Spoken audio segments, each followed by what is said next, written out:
የትግራይ ክልል ለሁለት ዓመታት ከባድ ጦርነት ተካሂዶበታል። ጦርነቱ በፕሪቶሪያው ስምምነት ቢደመደምም ከዚያ ወዲህ የነበሩትን ሁለት ዓመታት ደግሞ በአብዛኛው በህወሓት የፖለቲካ ውዝግብ ሲታመስ ነው ያሳለፈው። የህወሓትን የህጋዊ ሰውነት የማስመለስ ጥያቄ ተከትሎ ከትግራይ አልፎ ከፌዴራሉ መንግስት ጋር ተፈጥሮ የቆየውን ውዝግብ ለመፍታት ከግንቦት 2016 ዓ.ም የምርጫ ቦርድ ህግን እስከ ማሻሻል የደረሰ እርምጃ ተወስዷል። ሪፖርተርም የጊዜያዊ አስተዳደሩ እድሜ መራዘምና የትግራይ የፖለቲካ ቀውስ በሚል ርዕስ ሰፋ ያለ ዘገባ ለእናንተ ለውድ ተከታታዮቹ ሊያደርስ ወዷል። አብራችሁን ቆዩ።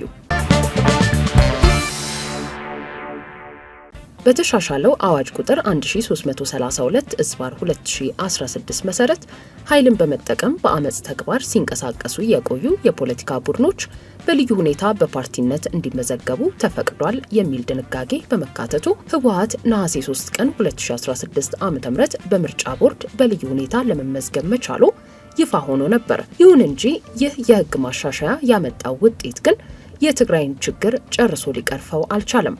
የካቲት 5 ቀን 2017 ዓ.ም የኢትዮጵያ ብሔራዊ ምርጫ ቦርድ ባወጣው መግለጫ ህወሓት በልዩ ሁኔታ እንዲመዘገብ ያስቻለው ማሻሻያ አዋጅ በሚቃረን መልኩ በ6 ወራት ጊዜ ውስጥ ጠቅላላ ጉባኤ አድርጎ አመራር ባለመምረጡ ለ3 ወራት ከማንኛውም የፖለቲካ እንቅስቃሴ ያገደ መሆኑን አስታውቋል። የምርጫ ቦርድ አዋጅን እስከ ማሻሻል የጠየቀው የህወሓት እውቅና ፓርቲው ተመዘገበ ቢባልም እነሆ እስከ ዛሬም መቋጫ ያላገኘና በእንጥልጥል ላይ ያለ ጉዳይ ሆኖ ቀጥሏል። የህወሓት ጽህፈት ቤት ኃላፊ ወይዘሮ ፈትለወርቅ ገብረ እግዚአብሔር ሞንጆሪኖ በአንድ በኩል አግደናቸዋል አናውቃችሁ ይባላል፣ በሌላ በኩል እየጠሩ እንወያይ አብረን እንስራ ይባላል ብለው በቅርቡ እንደተናገሩት ሁሉ ፌዴራል መንግስትም ሆነ በፌዴራል ተቋማት የህወሓትን ህጋዊነት ጥያቄ ውስጥ የሚከቱ መግለጫዎች በወጡ ማግስት ከህወሓት አመራሮች ጋር ተቀምጠው በትግራይ ጉዳይ ላይ ሲነጋገሩ መታየታቸው ብዙዎችን ስለ ህግና ስለ መርህ እንዲጠይቁ የሚጋብዝ ጉዳይ ሲሆን ነው የታየው።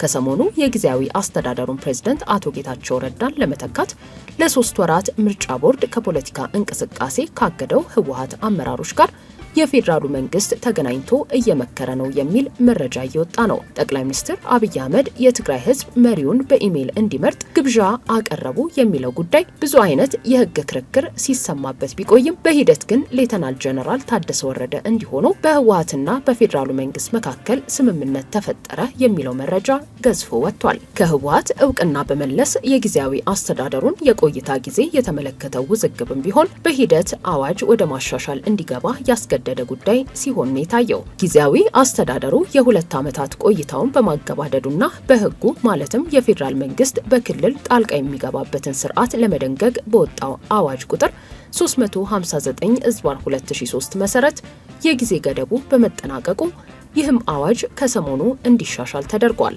በዚህ የአዋጅ ማሻሻያ አንድ አንቀጽ በተለይም አንቀጽ 15 ንዑስ አንቀጽ 3 እንዲሰረዝ ተደርጓል።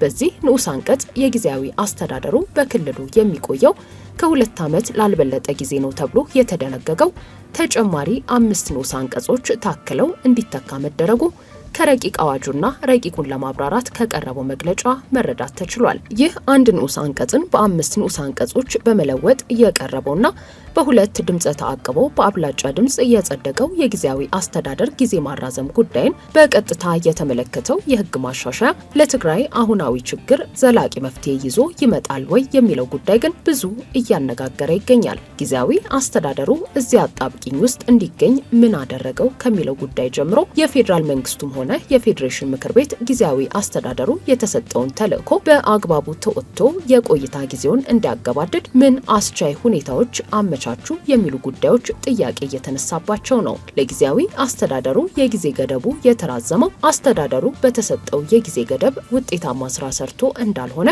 ከሁሉም አቅጣጫ በደካማ አፈጻጸሙ ትችት ሲቀርብበት ይደመጣል። የጊዜያዊ አስተዳደሩ ደጋፊዎችም ጭምር ጊዜያዊ አስተዳደሩ የሚጠበቅበትን ሳይወጣ ቀነ ገደቡ ያለቀ መሆኑን ሲጠቅሱም ይደመጣል። ይህንን ጉዳይ በተመለከተ የተጠየቁ አንድ ስማቸው እንዲጠቀስ ያልፈለጉ የትግራይ ፖለቲካ ተንታኝ ጉዳዩ መፍትሄ ማፈላለግ ሳይሆን የበለጠ ማወሳሰብ ሆኖ እንደሚታያቸው ተናግረዋል። ጊዜያዊ አስተዳደሩን አዋጅ በማሻሻል አራዘምን ይባላል። እንደምንሰማው ጀነራል ታደሰ ወረደን ለመሾም የሚኒስትሮች ምክር ቤት ስብሰባ ተቀምጧል። ይሁን እንጂ የፕሪቶሪያ ስምምነት ሙሉ ለሙሉ እንዲተገበር ሳይደረግ አዋጅ ቢሻሻልም ሆነ ወድ ወረደ ቢሾሙ የሚመጣ ለውጥ አይኖርም። የትግራይን ችግር አዋጅ አሻሻልን፣ የህወሓትን ህጋዊ እውቅና መለስን ወዘተ እየተባለ ማጓተት ክልሉን መከፋፈልና የበለጠ ማዳከም ነው የሚፈለገው። ከአዋጁ ይልቅ በአፋር ክልል ተጠልሎ ስልጠና ይሰጠዋል ስለሚባለው የአቶ ጌታቸው ደጋፊ ጄኔራሎች የሚመሩት ቡድንን አደብ ስለማስገዛት ለምን አይሰራም? በፌዴራል መዋቅር ውስጥ ያሉ ክልሎች አንዱ በሌላው ላይ ታጣቂ ቡድን እንዲጠለል የሚፈቅዱበት አሰራር አለ ወይ? እንዲህ አይነት ውስብስብ ችግሮችን በመፍጠር የትግራይ ፖለቲከኞችን በማዳከም ለመምታት ወይንም በመረጡት ኃይል ለመተካት እንደሚፈለግ ነው እኔ በግሌ የሚገባኝ በማለት ሀሳባቸውን አጋርተዋል። ይተካሉ የተባሉት የጊዜያዊ አስተዳደሩ መሪ አቶ ጌታቸው ረዳ በአሁኑ ጊዜ በተባበሩት አረብ ኤምሬትስ እንደሚገኙ ተነግሯል። ከእሳቸው ጋር ቆመው የነበሩ 12 ከፍተኛ የህወሓት አመራሮችን ጨምሮ በጊዜያዊ አስተዳደሩ ውስጥ በአመራርነት ውስጥ የነበሩ እንደ ሌተናል ጀነራል ጻድቃን ገብረትንሳኤ ያሉ ሰዎችም ከትግራይ ለቀው መውጣታቸው፣ አንዳንዶቹም ወደ ውጪ መሄዳቸው ታውቋል። በአቶ ጌታቸው ስር የነበረው የጊዜያዊ አስተዳደር መዋቅር መፍረሱና በነ ዶክተር ደብረጽዮን ገብረ ሚካኤል ህወሓት ስር መውደቁ የተነገረ ሲሆን አንዳንድ አመራሮች መታሰራቸውና ከስራም መታገዳቸው በሰፊው ሲነገር ሰንብቷል። አቶ ጌታቸው ከሰሞኑ ካሉበት ሆነው ባሰሙት ድምጽ ህወሓት የመንግስት መዋቅርን ወይንም ስልጣንን መቆጣጠር የሚፈልገው ለሀብት ቅርምት ሲል ነው። በአማራና በትግራይ ክልል መካከል የይገባኛል ጭቅጭቅ የሚነሳበትን ምዕራብ ትግራይ አካባቢ ህዝቡን ሳይሆን መሬቱን ነው የሚፈልገው በማለት በህወሓት ላይ ወቀሳ ማቅረባቸውም ከባድ ትኩሳት ፈጥሮን የሰነበተው። አቶ ጌታቸውም ሆነ እሳቸው ይመሩት በነበረው የጊዜያዊ አስተዳደር ስር የነበሩ ሰዎችና ደጋፊዎቻቸው ህወሓት ህጋዊ ሆኖ በተመሰረተው ጊዜያዊ አስተዳደር ላይ መፈንቅለ መንግስት አድርጓል ወደሚል ያዘነበለ አቋም ሲያስተጋቡ ይደመጣል። በተቃራኒው ህወሓትና ደጋፊዎቹ ግን ምንም መስራት ያልቻለና እድሉን ያባከነ ህጋዊነት የሌለውን ጊዜያዊ አስተዳደር ስርዓት ማስያዛቸውንና የህግ ማስከበር ስራ መሰራቱን ሲናገሩ ነው የሚደመጠው። በፕሪቶሪያው በተፈረመው የሰላም ስምምነት እንዲሁም በህገ መንግስቱና በአዋጆች በተቀመጠው መሰረት ጉዳዩን የመዳኘት ኃላፊነት ይወጣል ተብሎ የሚጠበቀው የፌዴራሉ መንግስት ግን አዋጅ ወደ ማሻሻል ሲያመራ ነው የታየው። ይሁን እንጂ የጊዜያዊ አስተዳደሩን እድሜ ማራዘሚያ አዋጅ በማሻሻል ብቻ ጉዳዩን ሊገላገለው ወስኗል የሚለው ግምት ከሰሞኑ ሁኔታ ተነስተው የተናገሩ አሉ። የሳልሳይ ወያነ ትግራይ ፓርቲ የውጭ ግንኙነት ኃላፊ አቶ ኃይሉ ከበደ ሲጀመርም የትግራይ ጊዜያዊ አስተዳደር ከሰሞኑ በተሻሻለው አዋጅ ቁጥር 359/2003 መሰረት መመስረት እንዳልነበረበት ይናገራሉ። አቶ ኃይሉ በአንድ ክልል ጋባዥነት የፌዴራል መንግስት ጣልቃ ሲገባ አዋጅ ቁጥር 359/2003 ለትግበራ አመችነት ቢኖረውም የፕሪቶሪያ ሰላም ስምምነትን መሰረት አድርጎ ለሚቋቋም ጊዜያዊ አስተዳደር ይህ አዋጅ እንደማይሰራ በተግባር ተሞክሮ መታየቱን ያብራሩት።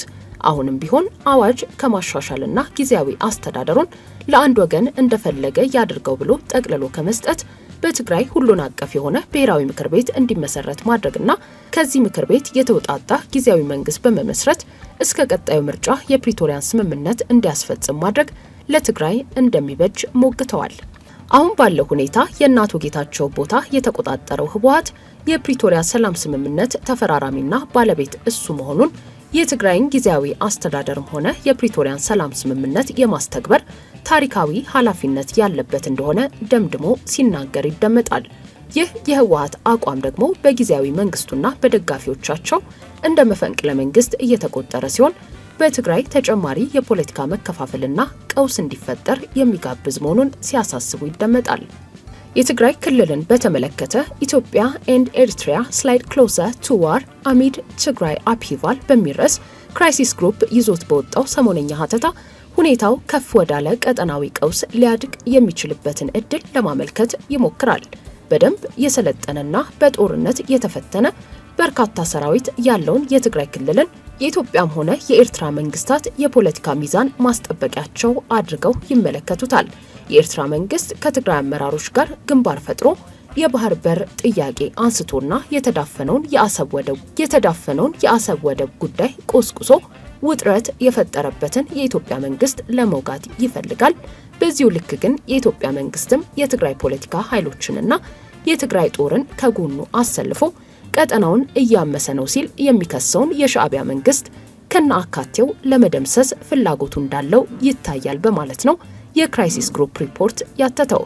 ከሰሞኑ በሱዳን ድል እየቀናው ካለው ከጀነራል አብዱልፈታህ አልቡርሃን ሰራዊት ጎን ተሰልፈው የተዋጉ የህወሓት ጦር አባላት መኖራቸው በሰፊው ሲነገር ቆይቷል።